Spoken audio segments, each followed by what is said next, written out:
श्री वाघमारे साहेब यांनी ज्ञानेश्वरीच्या 12वा अध्याय इथे गुरुस्तुती चालू आहे.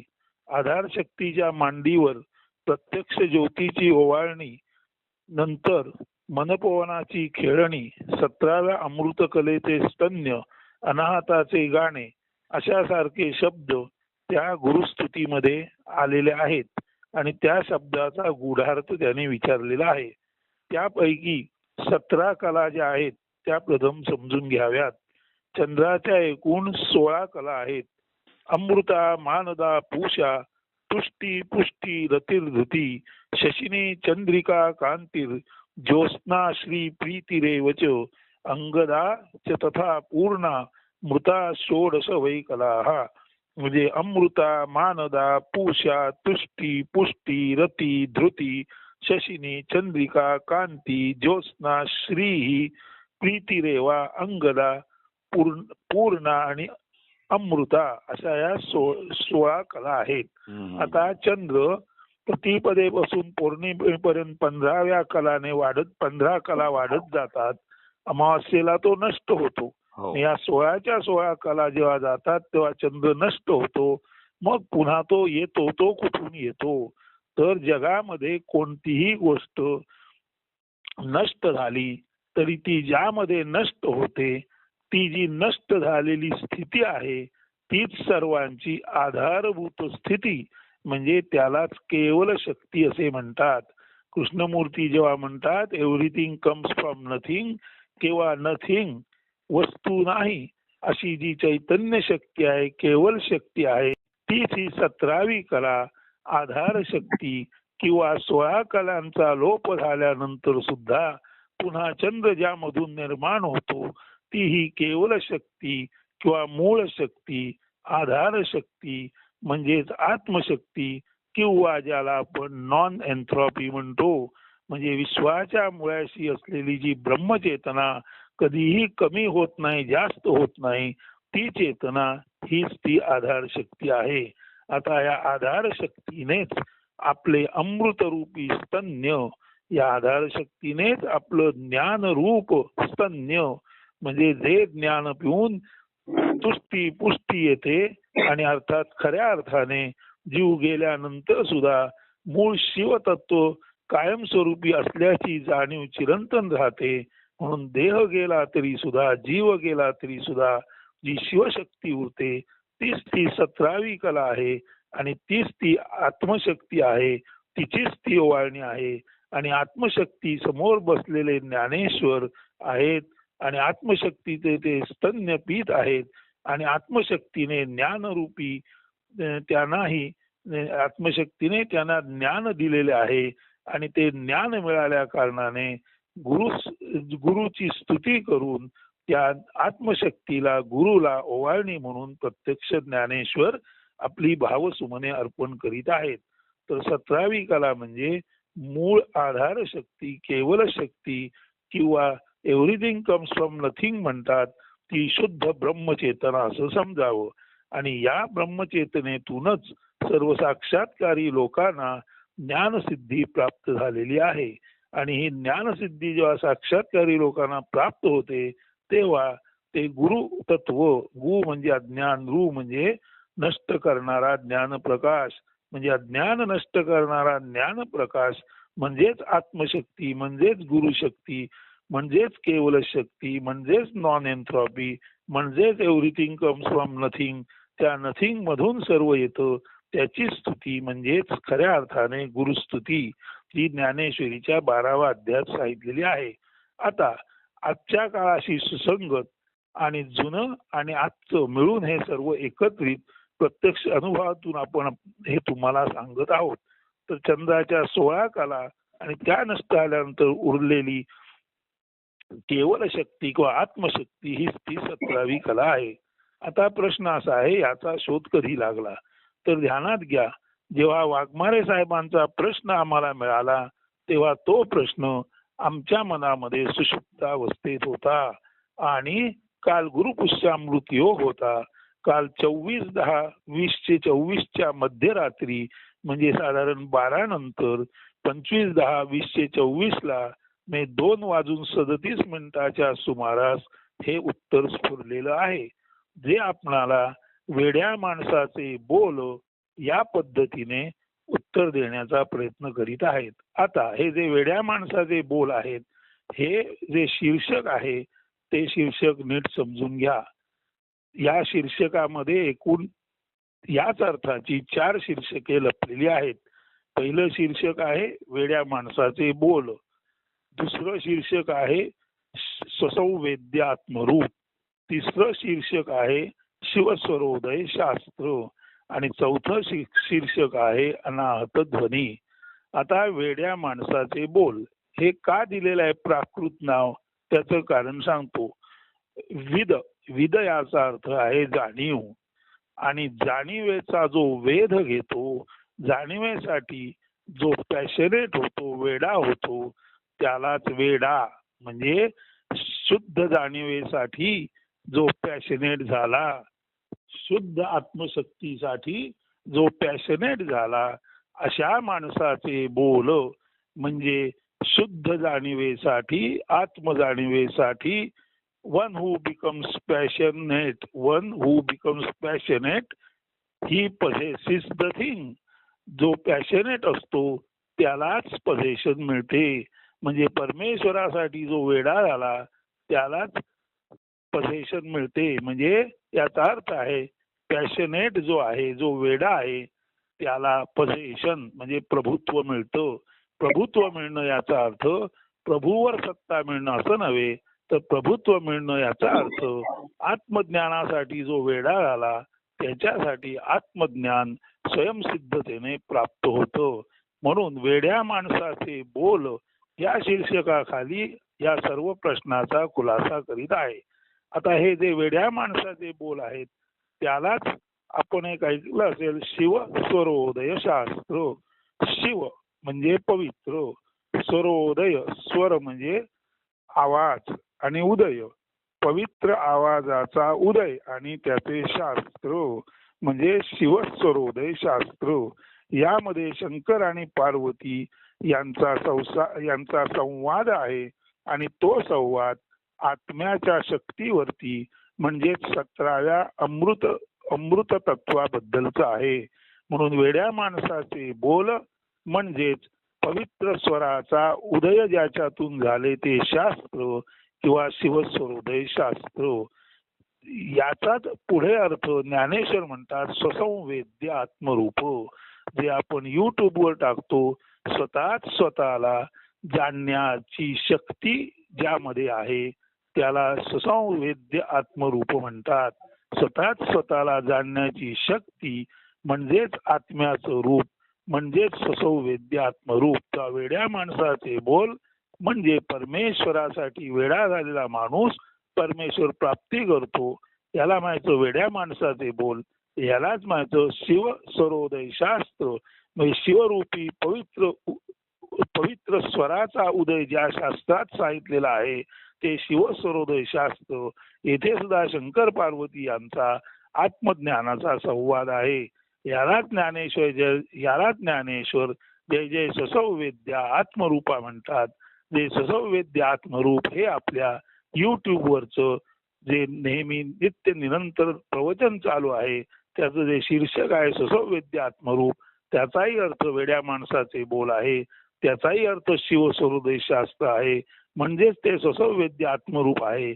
आणि सरते शेवटी तोच तो अनाहत ध्वनी म्हणजे सोहम हंसा सोहम हंसा सोहम हंसा असा जप करता करता प्रत्यक्ष स्वामी स्वरूपानंदांना ज्या दिवशी आत्मसाक्षात्कार झाला त्या दिवशी स्वामींनी म्हटलेलं आहे की अमुक अमुक साली आम्ही निवर्तलो. आता अमुक अमुक साली आम्ही निवर्तलो याचा अर्थ समजून घ्या. स्वामींचा जन्म म्हणजे स्वामी स्वरूपानंदांचा जन्म मार्गशीर्ष वद्य द्वादशी शके 1825 आहे.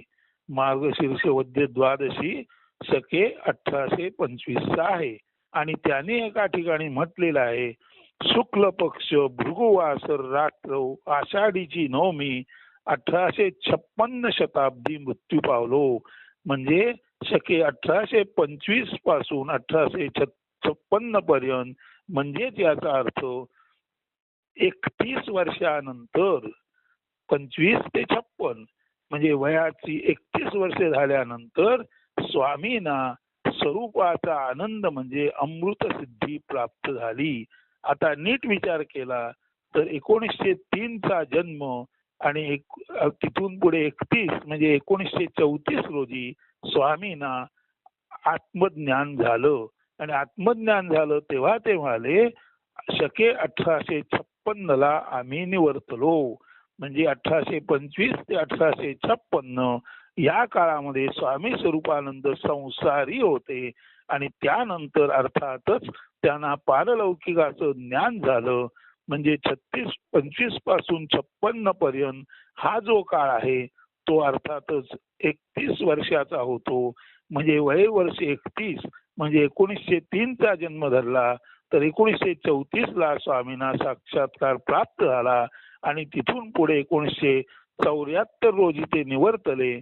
म्हणजे 1934 ते 1974 ही पुढची सर्व वर्ष त्याने आत्मसाक्षात्कारात घालवली आणि त्या दिवसापासून त्यांची स्थिती आता उरलो उपकारापुरता म्हणजे अमृत ज्ञान देण्यासाठी मी उरलो अशी झाली.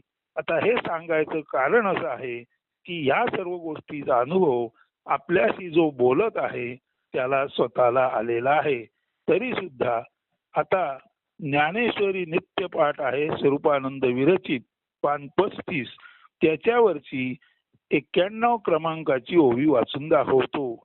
बळीये इंद्रिये येती मना, मन एकवटे पवना, पवन सहजे गगना मिळोची लागे. म्हणजे स्वबलाच्या स्वशक्तीच्या आत्मशक्तीच्या निर्धाराने मन पवनात एकवटते. म्हणजे मनरूपी माया पंचप्राणात नष्ट होते किंवा मनाचे अमन होते. कसे ते पहा आणि समजून घ्या. ज्याला आपण असं म्हणतो बळीये इंद्रिये येती मना, मन एकवटे पवना, पवन सहजे गगना मिळोनी लागे. स्वबलाच्या स्वशक्तीच्या आत्मशक्तीच्या निर्धाराने मनरूपी माया पवनात म्हणजे वायूमध्ये एकवटते. म्हणजे मनरूपी माया वायूमध्ये म्हणजेच पंचप्राणात नष्ट होते.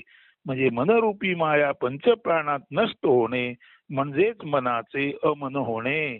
आणि अर्थात पंचप्राण गगनात मिळून जातात.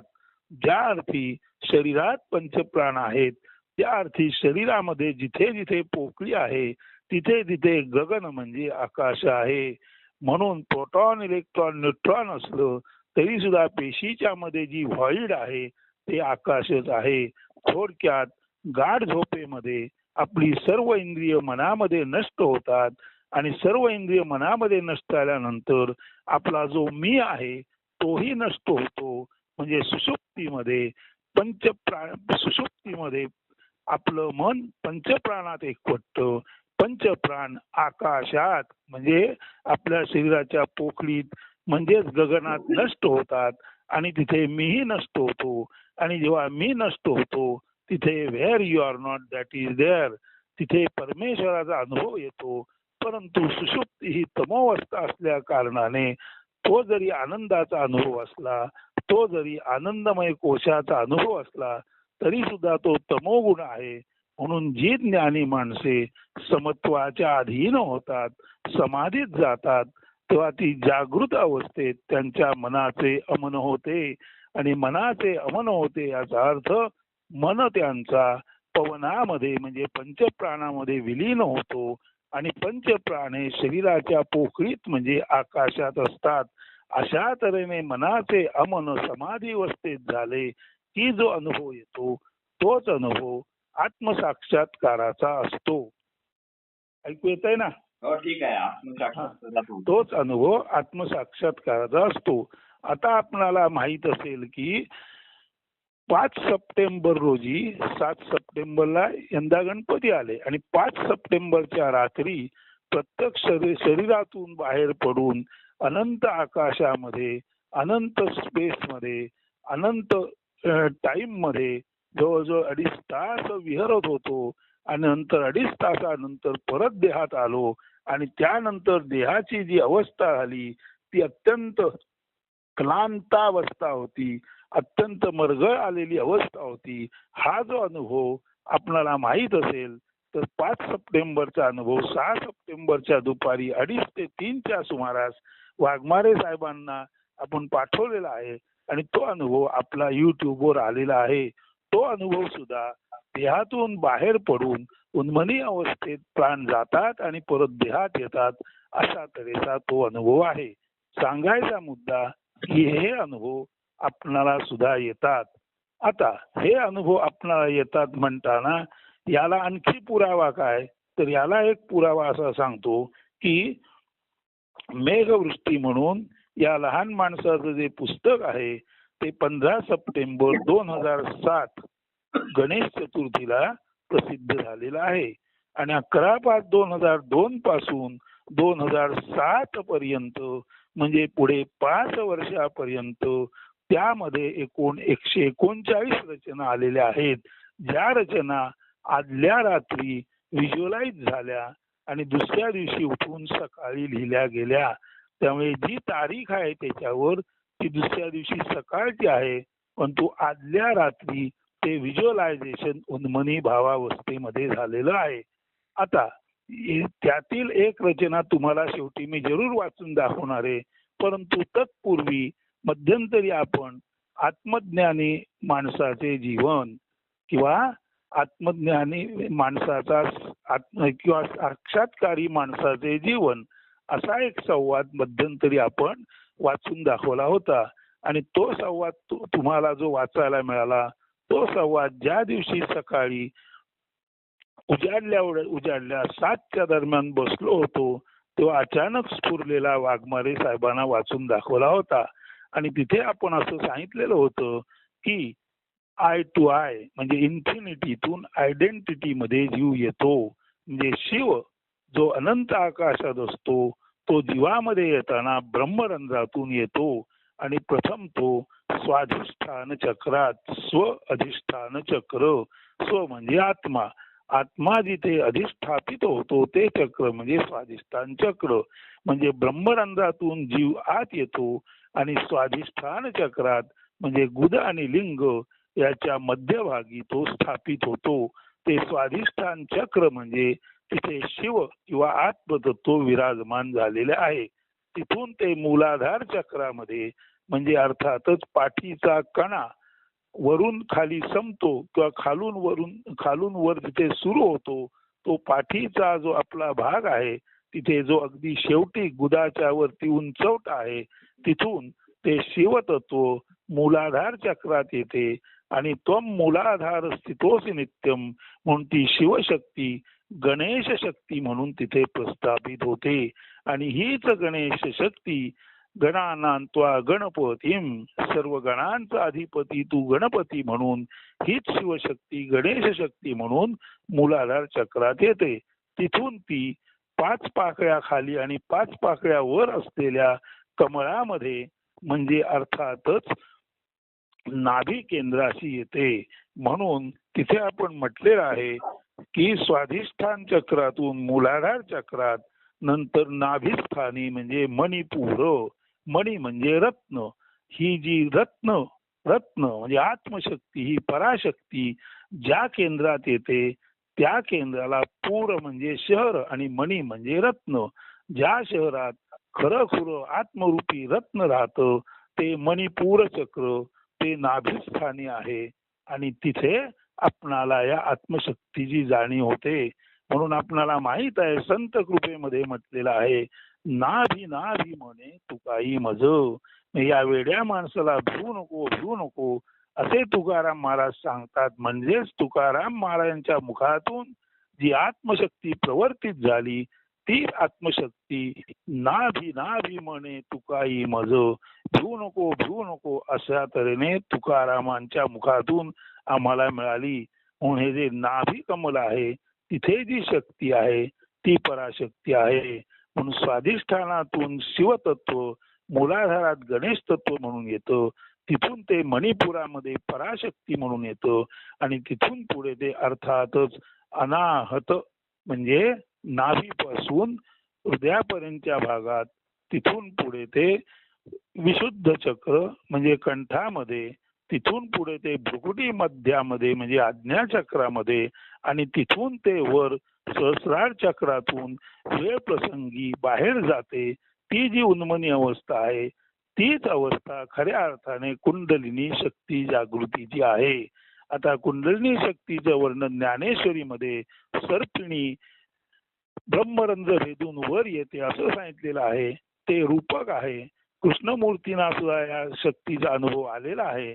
फक्त सर्वांचा एक सर्वसाधारण अनुभव आहे की कुंडलिनी शक्ती जागृत झाल्यानंतर बराच दीर्घ काळ शरीर अक्षरशः गतप्राण झाल्यासारखं म्हणजे जीव असून जिवंत नसल्यासारखं वाटतं. तोच अनुभव आपण 5 सप्टेंबरच्या रात्री जो अनुभवला तो 6 सप्टेंबरच्या दुपारी 2 ते 2:30च्या सुमारास वाघमारे साहेबांना सांगितलेला आहे. तो युट्यूबवर टाकलेला आहे. तर अशा तऱ्हेने हा अनुभव 2002 पासून 2007 पर्यंत मेघवृष्टीमध्ये 139 रचनाद्वारे आलेला आहे. याचा अर्थ 1952 ला या साध्या माणसाचा जन्म झाला आणि 2002 म्हणजे स्वाभाविकपणे 48 आणि 50व्या वर्षी हे साक्षात्काराचं त्याचं जीवन सुरू झालं. 2007 पर्यंत संपूर्ण मेघवृष्टीतल्या रचना ह्या कुंडलिनी शक्ती जागृत व्हावी त्या पद्धतीने अर्थातच रात्री गाढ निद्रेत असताना हे अनुभव आलेले आहेत. आता याला एक पुरावा असा आहे की रमण महर्षींना बहुतांशी जे सर्व ज्ञान झालेलं आहे ते गाढ निद्रेतच झालेलं आहे. रमण महर्षी ज्या गुहेमध्ये निश्चित पडून होते त्या गुहेत कोणतरी आहे असा सुगावा जेव्हा काही साधकांना भक्तांना लागला तेव्हा त्यांनी ती गुहा खोदून पाहिली.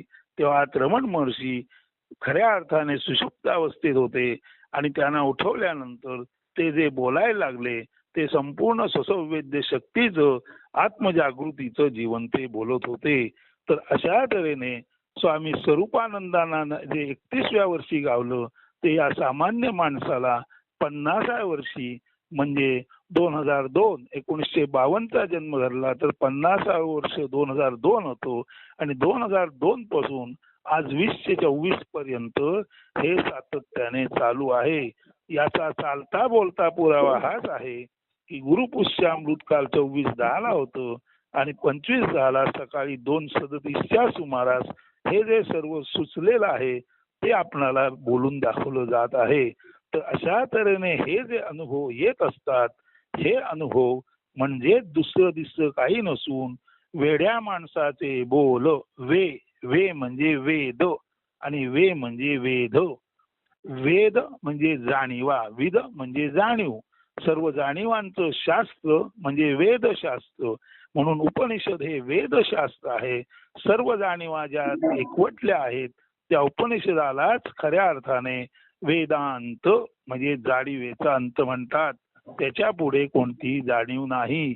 म्हणजे एकदा का आत्मशक्ती जाणवलं की तिथून पुढे काही नाही. जे काही आहे ते सर्व तिथेच आहे.